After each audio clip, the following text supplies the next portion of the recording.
దాదాపుగా 9 నెలల పాటు అంతరిక్ష కేంద్రంలో చిక్కుకుపోయిన సునీతా విలియమ్స్, బుచ్ విల్మోర్ ఎట్టకేలకు భూమి మీదకి రాబోతున్నారు. వీరి తిరుగు ప్రయాణానికి సంబంధించిన ప్రక్రియ మొదలైపోయింది. వ్యోమగాములను తీసుకొచ్చేందుకు అంతరిక్ష కేంద్రానికి వెళ్లిన స్పేస్ ఎక్స్ క్రూ డ్రాగన్ లోనికి వీరు అడుగు పెట్టనున్నారు.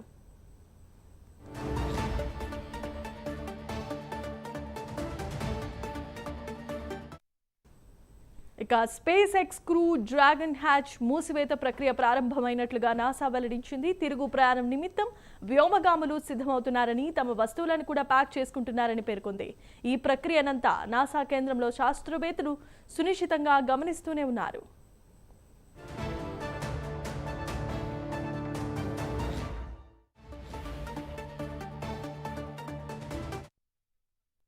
భారత కాలమానం ప్రకారం మంగళవారం ఉదయం 8:15 హ్యాచ్ మూసివేత ప్రక్రియ ప్రారంభమై ఇది పూర్తయిన తర్వాత ఉదయం 10:15 అన్డాకింగ్ ప్రక్రియ మొదలవుతుంది.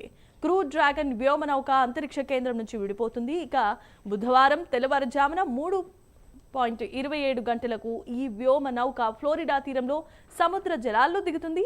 సహాయక బృందాలు రంగంలోనికి దిగి క్రూ డ్రాగన్ ను వెలికి తీస్తాయి. దీంతో సునీతా విలియమ్స్, విల్మోర్తో పాటుగా మరో 2 వ్యోమగాములు భూమి మీదకి చేరుకోబోతున్నారు.